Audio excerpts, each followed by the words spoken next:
Phronesis investor academy के इस brand new video में आप सभी का बहुत बहुत स्वागत है। हमारे यूट्यूब चैनल के वीडियोस पे जो कमेंट्स आते हैं या फिर जो लाइव स्ट्रीम मैं करता हूँ एवरी सैटरडे 7:30 to 8:30 PM शाम में, उसमें सबसे ज़्यादा कमेंट्स किस म्यूचुअल फंड से रिलेटेड होते हैं?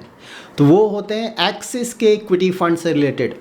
Sir axis blue chip fund का क्या करें, अंडर परफॉर्मेंस है, फ्लेक्सी कैप का क्या करें, फोकस्ड फंड का क्या करें, मिड कैप का क्या करें, स्मॉल कैप का क्या करें? ज़्यादातर इक्विटी फंड्स एक्सिस के हैं वो अंडर परफॉर्म कर रहे हैं और ऑफ कोर्स ये जो कंसर्न है इन्वेस्टर्स का वो काफ़ी हद तक वैलिड भी है। तो इस वीडियो को मैंने 3 पार्ट्स में डिवाइड किया है। फर्स्ट पार्ट में हम जानेंगे कि एक्सिस के इक्विटी फंड्स का अंडर परफॉर्मेंस कितना ज़्यादा है।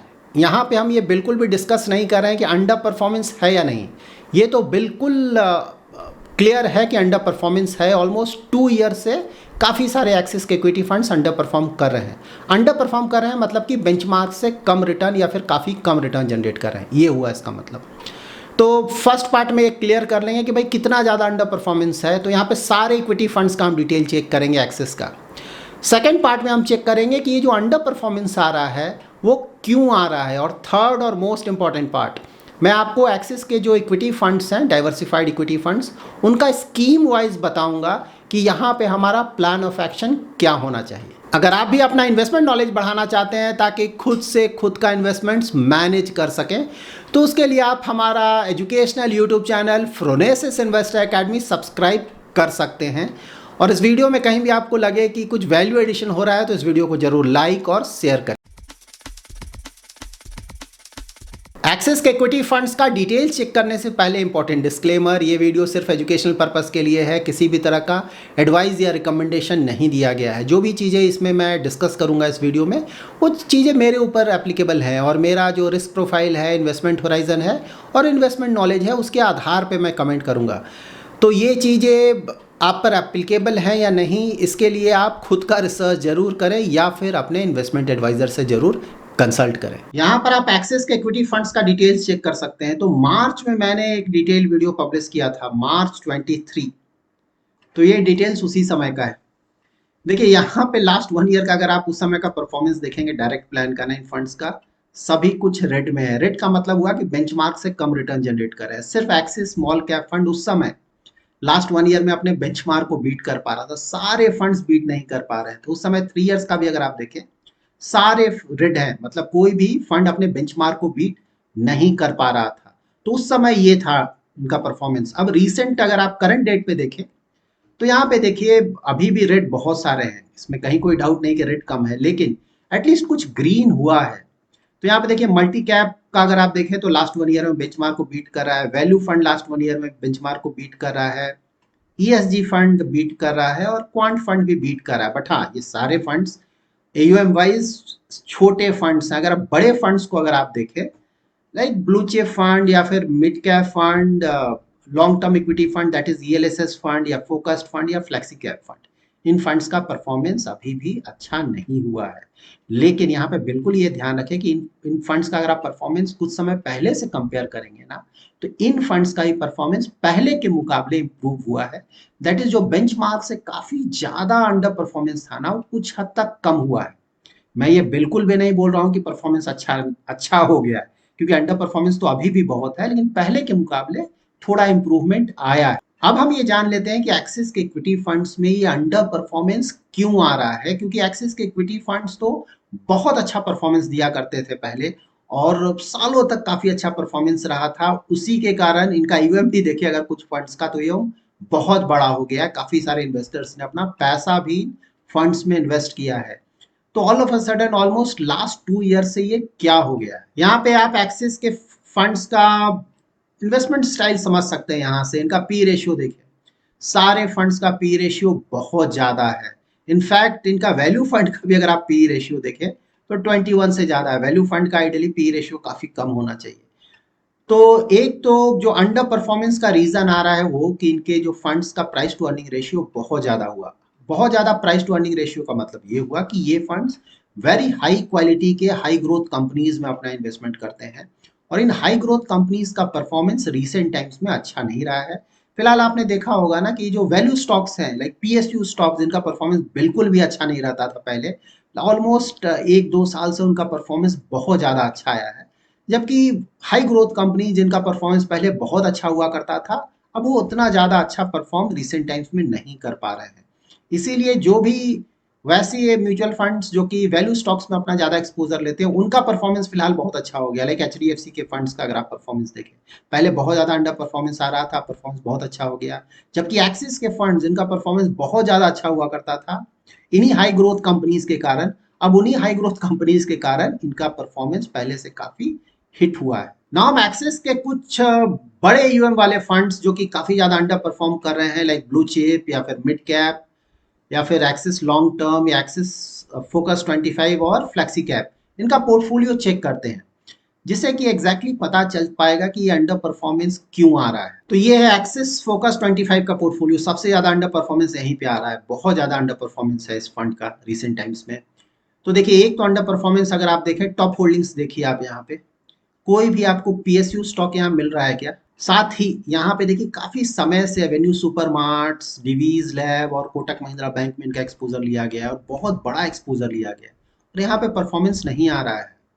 लाइक बैंक्स में देखिए, आईसीआईसीआई, एचडीएफसी, मतलब ज्यादातर बैंक्स का परफॉर्मेंस रिसेंट टाइम से बहुत अच्छा रहा है। आईसीआईसीआई ने 28% का लास्ट 1 ईयर में रिटर्न दिया है, एचडीएफसी ने भी लास्ट 1 ईयर में वो 21% का रिटर्न दिया है। लेकिन यहाँ देखिए, कोटक महिंद्रा बैंक ना 5% का रिटर्न आया। बैंक्स का अंडर परफॉर्मेंस ऐसे समय तो बहुत स्ट्रेंज है, बट अंडर परफॉर्मेंस आ रहा है। क्यों आ रहा है, कैसे आ रहा है, ये ऑफकोर्स हम बाद में कभी डिस्कस करेंगे। एवेन्यू सुपरमार्ट्स देखिए, अंडर परफॉर्मेंस है, रिटर्न्स नहीं आ रहा है और एक्सपोजर इतना बड़ा लिया गया है। इनफैक्ट ये जो अंडर परफॉर्मिंग स्टॉक्स है ना, इनके ज्यादातर पोर्टफोलियो में आपको ये स्टॉक्स मिल जाएंगे। और यहाँ पे पीएसयू स्टॉक्स आपको मिल ही नहीं रहा है, टॉप होल्डिंग कहीं नहीं मिलेगा। टॉप होल्डिंग्स में बात बोल रहा हूँ, नीचे अगर कहीं है तो हो सकता है। तो देखिए, दो बड़े जो रीजंस हैं वो है, एक है ग्रोथ, दूसरा है वैल्यू नहीं है, और तीसरा है कि भाई स्टॉक सिलेक्शन में भी प्रॉब्लम है। देखिए, अगर आप इंडिविजुअल स्टॉक्स अगर आप रखते हैं ना, डायरेक्ट इक्विटी में इन्वेस्ट करते हैं, तो अगर आपने एवेन्यू सुपरमार्ट में इन्वेस्ट किया है अच्छे प्राइसिंग पे, या फिर कोटक या फिर डिवीज लैब, कंपनीज बहुत अच्छी हैं, लेकिन अगर म्यूचुअल फंड कंपनी के पास ये है कि भाई काफी समय से अंडर परफॉर्म कर रहा है, तो यहाँ पे तो चेंज कर सकते हैं, क्योंकि ये म्यूचुअल फंड्स होते हैं ना, ट्रस्ट होते हैं। तो अगर कोई अंडर परफॉर्मिंग स्टॉक को बेचकर दूसरा स्टॉक खरीदते हैं, तो वहां इन्हें टैक्स नहीं देना पड़ता है। तो इसीलिए म्यूचुअल फंड्स के पास कोई एक्सक्यूज नहीं है कि भाई अंडर परफॉर्म कर रहा है, आपका पोर्टफोलियो इतना ज्यादा अंडर परफॉर्म कर रहा है, हमें पता है कि किन स्टॉक्स के कारण अंडर परफॉर्म कर रहा है, फिर भी आप काफी समय से होल्ड किए हुए हैं। हो सकता है इनका रिटर्न्स वापस आएगा, क्योंकि अच्छी कंपनीज है, बिल्कुल रिटर्न्स वापस आएगा, लेकिन उस कब आएगा नहीं आएगा उसके इंतजार में आए इन्वेस्टर्स क्यों सफर करें। तो आइडियली उन्हें चेंजेस कर लेना चाहिए, क्योंकि उनके टैक्सेशन का भी प्रॉब्लम नहीं होता। हम जनरली चेंज नहीं करते हैं अच्छी कंपनीज को, क्यों चेंज करें ना, टैक्सेशन का भी प्रॉब्लम आता है। उनका तो टैक्सेशन का प्रॉब्लम भी नहीं है, टैक्स नहीं लगता है उन्हें। तो आइडियली उन्हें चेंजेस करने चाहिए, but any how fund manager का कॉल है। देखिए, ओवरऑल अगर आप कंपनीज देखें, मैं कंपनी और स्टॉक में डिफरेंस होता है, मैंने कई बार आपको बताया ना। तो अगर आप सिर्फ कंपनी देखें, तो क्वालिटी ऑफ कंपनी यहाँ पे सारी अच्छी कंपनीज है, किसी भी कंपनी को आप बुरा नहीं बोल सकते यहाँ पे। और परफॉर्मेंस भी लास्ट 1 ईयर में ज्यादातर कंपनीज का काफी अच्छा रहा है। कुछ कंपनीज को छोड़ दें जिसके बारे में मैंने डिस्कस किया है। यहाँ पे एक्सिस ब्लू चिप फंड का पोर्टफोलियो चेक करें, देखिए सेम स्टॉक्स आपको ज्यादातर मिलेंगे, इनके ज्यादातर फंड्स में सेम स्टॉक्स हैं और स्टॉक्स खराब नहीं है, मतलब ज्यादा काफी अच्छी कंपनीज हैं। यहाँ पे देखिए, एवेन्यू सुपरमार्ट में बहुत बड़ा एक्सपोजर लिया गया है, कोटक महिंद्रा में बहुत बड़ा एक्सपोजर लिया गया है।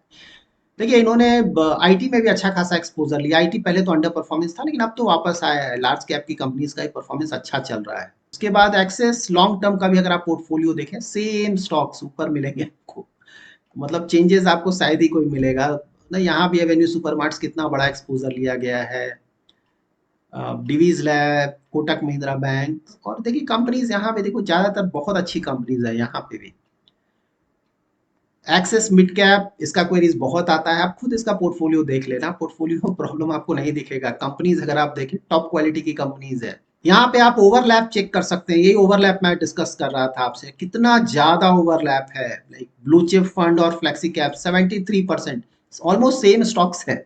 उसी तरह से आप सारे फंड्स का ओवरलैप आप चेक कर सकते हैं।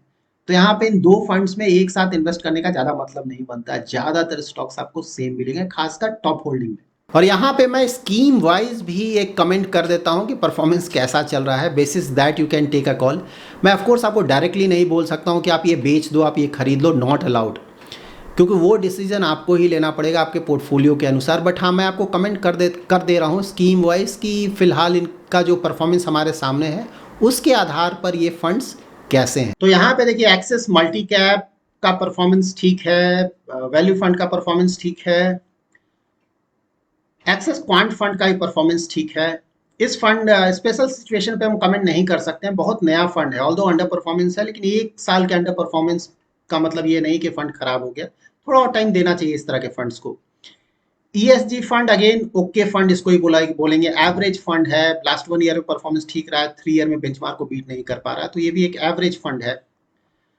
और एक्सिस स्मॉल कैप फंड भी ठीक फंड है। देखिए लास्ट 1 ईयर का थोड़ा अंडर परफॉर्मेंस, ऐसा नहीं कि बहुत ज्यादा अंडर परफॉर्मेंस, और 3 ईयर और 5 ईयर परफॉर्मेंस ठीक है, तो ये फंड ठीक बोला जाएगा, मतलब गुड फंड बोला जाएगा, इसे बुरा फंड नहीं बोल सकते, एवरेज फंड भी नहीं है, ये अच्छा फंड है।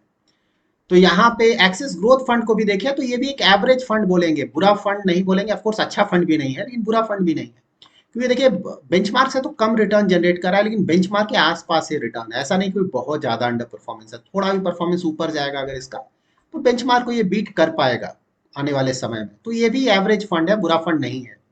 तो देखिए अंडर परफॉर्मेंस कहाँ आ रहा है, axis blue chip fund, axis mid cap, long term equity, focused fund और एक्सिस फ्लेक्सी कैप, इन सब में भी सबसे ज्यादा अंडर परफॉर्मेंस कहाँ आ रहा है, तो वो आ रहा है एक्सिस फोकस्ड फंड में, बहुत ज्यादा अंडर परफॉर्मेंस है इस फंड में।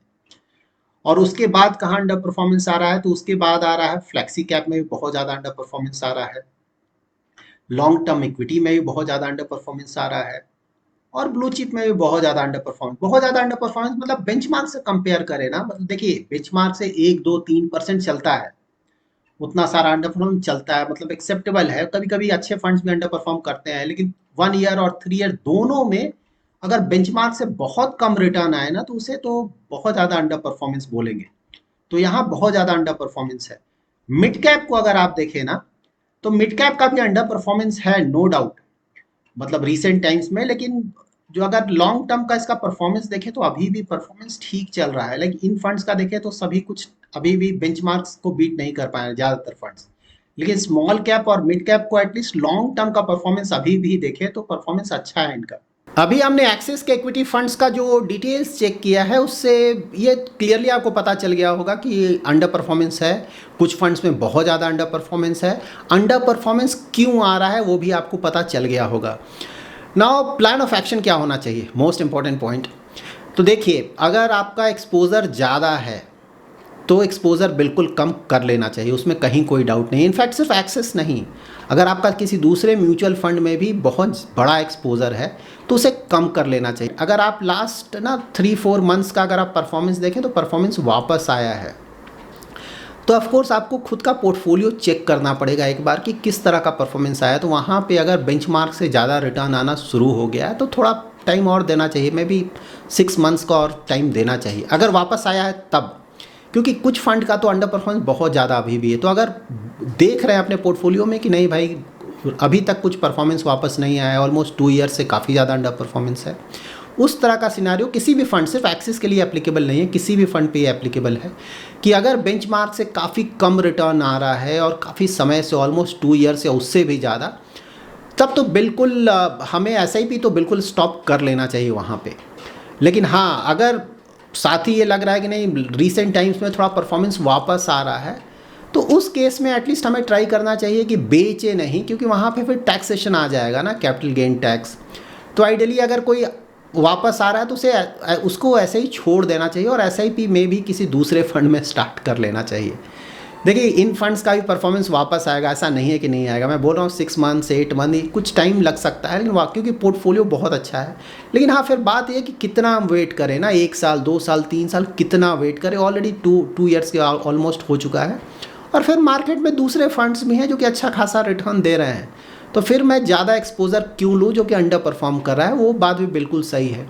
तो देखिए अगर कोई छोटा मोटा एक्सपोजर है और अगर लास्ट 3 4 महीने से परफॉर्मेंस अगर आप देखते हैं कि वापस आ रहा है, तब तो बनता है कि भाई 6 मंथ्स का और टाइम दे, किसी का अगर एक्सपोजर बड़ा है या काफ़ी बड़ा है तो बिल्कुल एक्सपोजर कम करना चाहिए। इनफैक्ट किसी भी फंड में ज़्यादा एक्सपोजर नहीं रखना चाहिए, बिल्कुल कोई मतलब नहीं बनता है वहाँ। So that's it in this video. अगर आपका कोई इन्वेस्टमेंट रिलेटेड क्वेरी है तो आप हमारा एवरी सैटरडे शाम का 7:30 to 8:30 PM का यूट्यूब लाइव स्ट्रीम ज्वाइन कर सकते हैं। उसमें मैं ट्राई करता हूँ कि आपके इन्वेस्टमेंट रिलेटेड क्वेरीज को आंसर करूँ। Thanks lot for watching.